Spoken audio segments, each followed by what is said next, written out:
Halo semua, selamat datang di channel Permanakun. Di video ini, gua akan membahas kelanjutan dari manga Hazure wa Kuno, Joutai Skill, Desaikyo Ninata, Ore ga Subete, Wajurin Surumade. Video ini merupakan cerita dari Touka Mimoru yang ditransfer ke dunia lain sebagai pahlawan peringkat E. Ia memiliki sebuah misi untuk membalaskan dendamnya kepada Devisis yang telah membuangnya ke dalam dungeon dikarenakan peringkat E yang dimilikinya. Dan video ini adalah pembahasan dari sesudah manganya berdasarkan dari cerita light novelnya. Dan bagi kalian yang ingin mengetahui cerita sebelumnya, kalian bisa cek di bagian deskripsinya. Oke, tanpa basa-basi, mari kita langsung saja ke pembahasan ceritanya. Cerita dimulai ketika Touka dan Seras sedang berada di ruangan untuk menginterogasi Yasu. Di sini, Touka masih menggunakan topeng Belzega, sedangkan Seras menggunakan wajah aslinya. Seras mulai melepaskan ikatan Yasu untuk menginterogasinya. Namun, di sisi lain, Touka sudah bersiap jika Yasu melakukan sebuah perlawanan. Belzega menjelaskan bahwa Ordo ke-6 yang selama ini menyiksa Yasu kini telah ia hancurkan.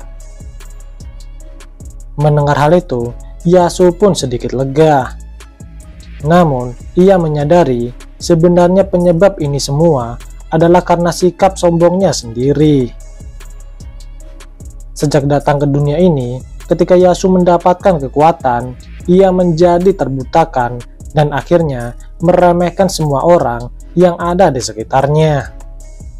Namun, kini ia menyadari bahwa dia bukanlah apa-apa di dunia ini, layaknya sebuah batu kecil. Kemudian, Yasu bertanya tentang nasib kedepannya kepada Belzega. Apakah ia akan dijadikan bahan eksperimen atau akan dieksekusi? Mendengar hal itu, Belzega mencoba memancing Yasu dengan bertanya tentang apa yang ia inginkan untuk saat ini. Yasu berkata bahwa ia masih ingin hidup lebih lama untuk menyesali perbuatannya, termasuk meminta maaf kepada Sogo yang selalu mengkhawatirkannya. Serta Yasu ingin meminta maaf kepada rekan-rekan terdahulu, baik yang masih hidup maupun yang sudah mati. Termasuk kepada Touka Mimoru yang dulu menganggap Yasu sebagai temannya, namun Yasu tak bisa menolongnya. Di sini, Yasu ingin memulai perjalanan untuk mengelilingi dunia ini sebelum meminta maaf kepada teman-temannya. Dahulu, Yasu menganggap bahwa orang-orang di dunia ini hanyalah sekedar NPC. Dan oleh sebab itu, Yasu ingin memahami perasaan manusia yang ada di dunia ini. Di sisi lain, Yasu juga menerangkan bahwa kedatangannya kemari yaitu untuk membujuk Belzega agar mau berpihak ke sisi Dewi. Dan jika tak bisa, maka Yasu boleh membunuhnya. Terlebih, di sini Yasu berkata bahwa ia sangat iri kepada Belzega. Yasu menganggap bahwa Belzega mempunyai apa yang sangat ia inginkan dari kekuatan, keberanian, partner yang cantik, dan bahkan selalu dipuji oleh semua orang. Mendengar hal itu, Belzega berkata agar Yasu bisa memulai untuk menghargai orang lain terlebih dahulu agar ia bisa mendapat perhatian dari orang lain juga. Dan ketika itu berhasil, maka ketika Yasu membantu mereka, maka ia akan mendapatkan sebuah pujian. Setelah itu, Belzega pun mulai bertanya kepada Yasu tentang pergerakan para pahlawan yang ada di kerajaan Alion. Setelah mendapatkan informasi tersebut, Belzega pun segera pergi meninggalkan Yasu di ruangan ini dengan janji ia akan berdiskusi dengan negara ujung dunia dan akan menolong masa depan Yasu. Setelah keluar dari ruangan, Sheraz bertanya, mengapa Touka tak memberitahu identitasnya yang sebenarnya kepada Yasu. Touka berkata bahwa akan lebih baik jika ia masih tetap menyembunyikan identitasnya. Terlebih dengan kondisi Yasu saat ini, jika ia mengetahui bahwa Belzega adalah Touka, maka ia akan menjadi semakin kacau. Touka berencana ingin melepaskan Yasu dari tempat ini. Dikarenakan jika Yasu malah ikut bertarung di sisinya, maka itu akan malah membahayakan identitas dari Touka ini. Terlebih dengan Yasu yang ingin berubah, maka kemungkinan ia akan kembali menemui Sogo dan akan bergabung dengan kelompoknya. Jika itu terjadi, maka Touka mungkin bisa mencegah potensi perang dengan kelompok Sogo. Dan poin utamanya, jika Sogo mengetahui bahwa salah satu temannya malah menjadi sasaran pembunuhan Ordo Allion, maka kemungkinan Sogo juga akan melakukan perlawanan kepada Devi Sis. Sheraz berkata, mungkin rencana dari Kaisar Zine untuk mengumpulkan para pahlawan akan menjadi semakin realistis. Touka berkata, namun tetap saja kita juga harus bergantung kepada kelompok Asagi untuk meyakinkan mereka. Dan jika itu tak berhasil, mungkin aku juga harus menunjukkan identitasku yang sesungguhnya. Setelah itu, beberapa waktu pun berlalu. Saat ini, waktu untuk melakukan perjalanan ke Kekaisaran Mira kini semakin dekat. Setelah pertarungan melawan Allion, kini Belzega dan Sheraz sudah diterima dengan baik oleh rakyat negara ujung dunia. Bahkan, dimanapun Belzega berada, pasti ada orang lain yang menyapanya. Di sini, sebenarnya Sheraz sedikit cemburu dengan kedekatan orang lain kepada Belzega, yang diantaranya Munin dan juga Lise yang nampak lebih akrab dengan Belzega. Sheraz mengingat kembali ketika kehidupannya berada di negara suci Nea. Sheraz berpikir jika dia tak memiliki wajah ini, mungkin selain Putri Katlea, tak akan ada orang yang dekat dengan dirinya. Mengingat raja saja yang selalu dilayaninya ternyata juga hanya memandang Sheraz dari wajah seorang mantan bangsawan High Elf.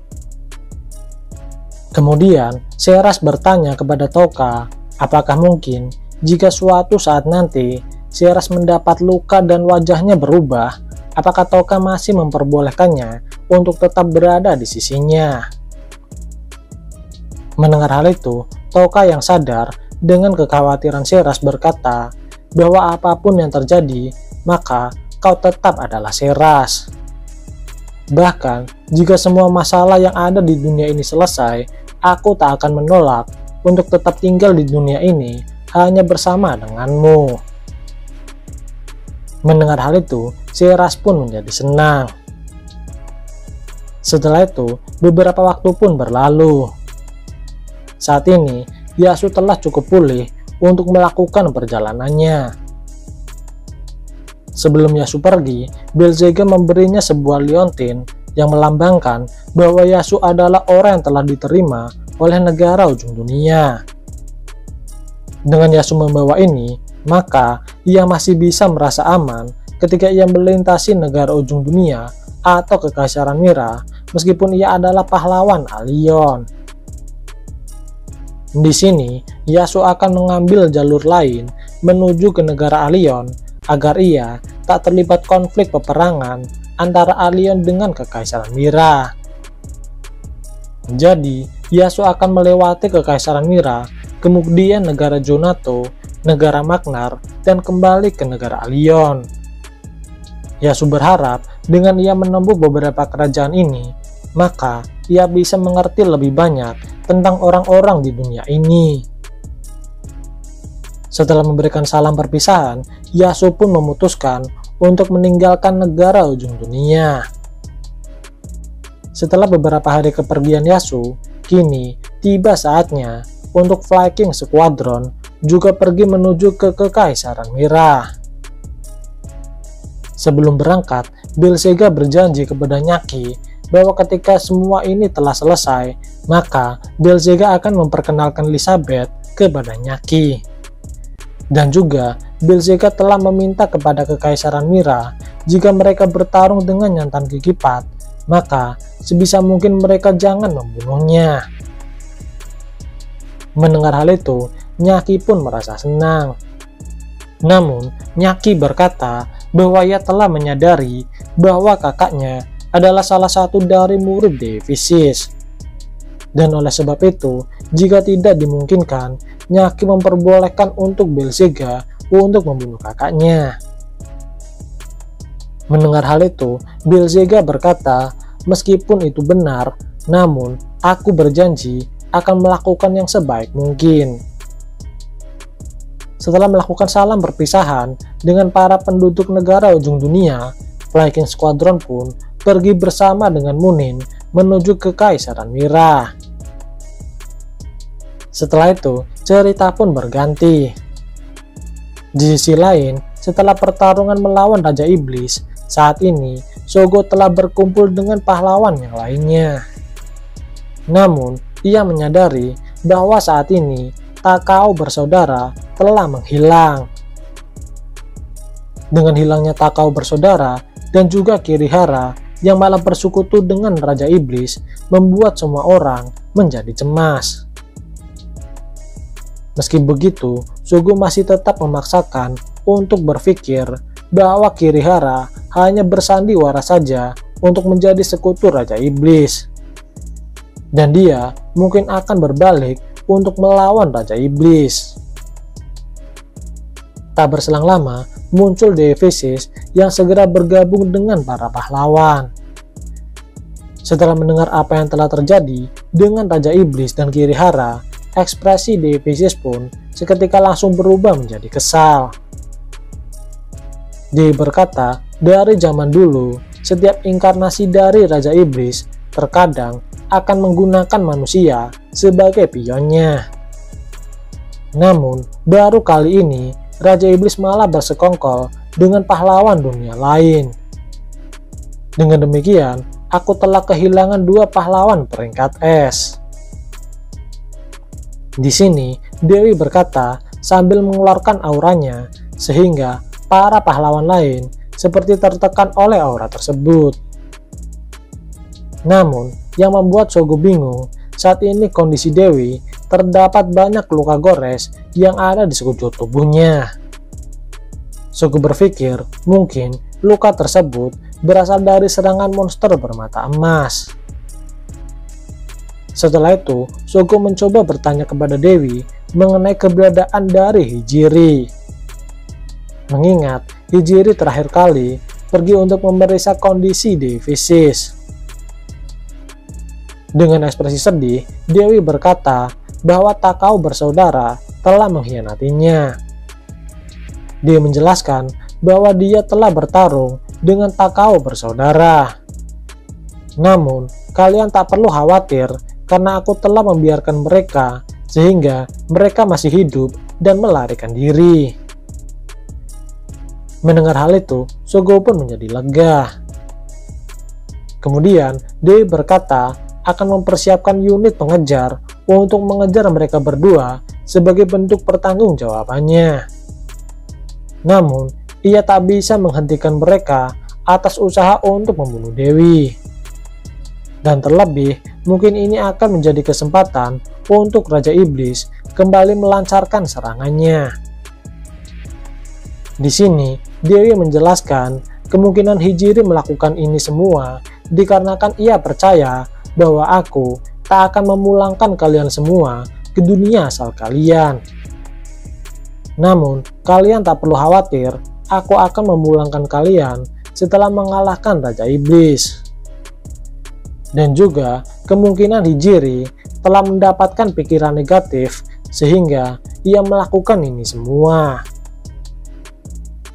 Mendengar omong kosong Dewi, Shogo pun langsung memotong perkataan Dewi dan ia berkata bahwa ia lebih percaya kepada Hijiri bahwa Dewi telah menyembunyikan sesuatu. Dan oleh sebab itu, Shogo meminta kepada Dewi untuk memberitahunya. Dewi yang kesal berkata bahwa mungkin Kekaisaran Mira telah membuat penawaran kepada Hijiri bahwa mereka dapat memulangkan para pahlawan tanpa seizinku.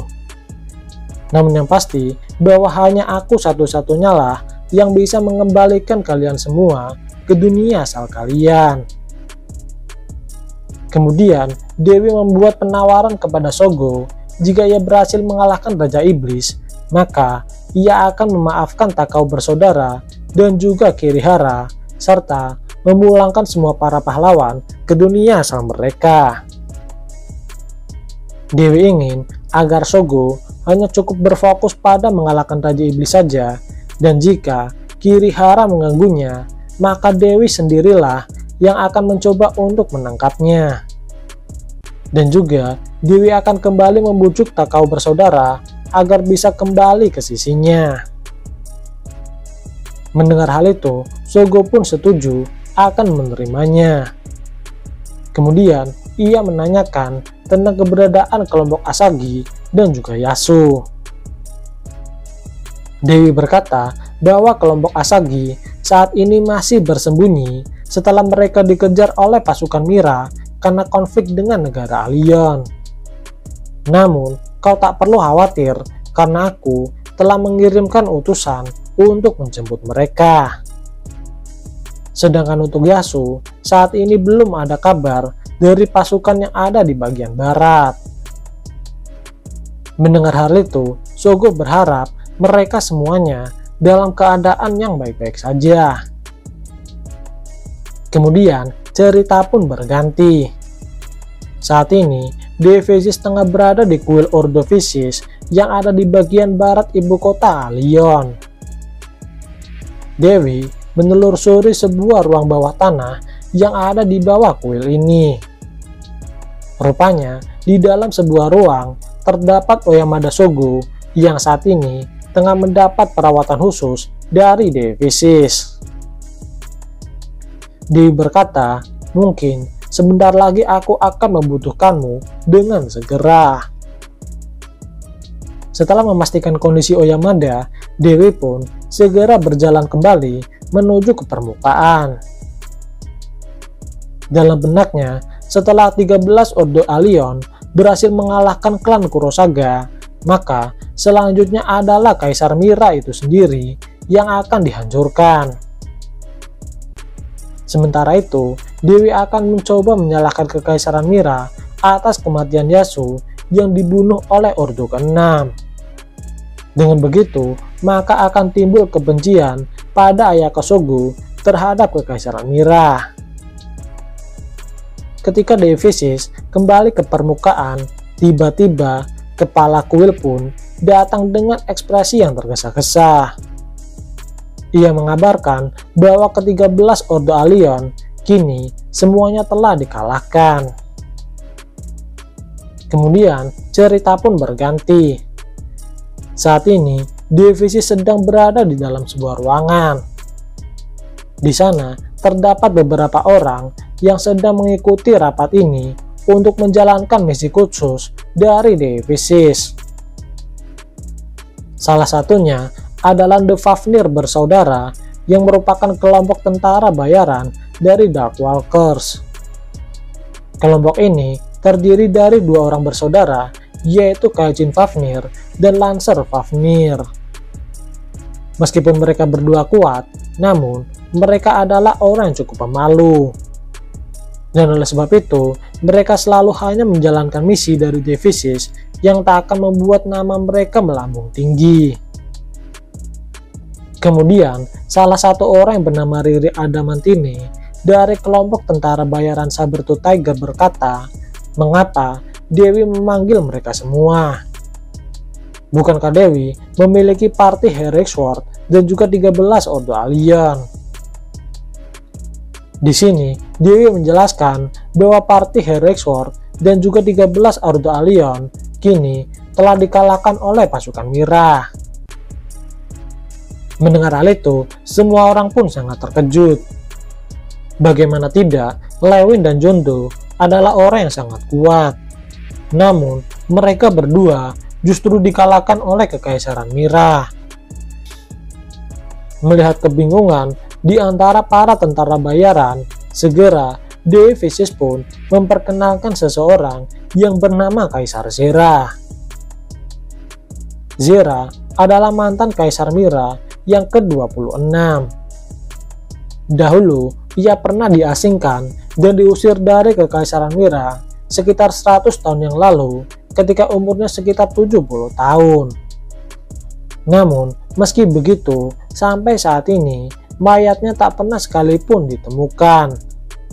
Dan yang mengejutkan semua orang adalah bagaimana caranya ia masih hidup dengan umur yang panjang itu. Kemudian, Dewi Vicious juga memperkenalkan satu orang lagi yang tak bukan adalah Oyamada Sogo.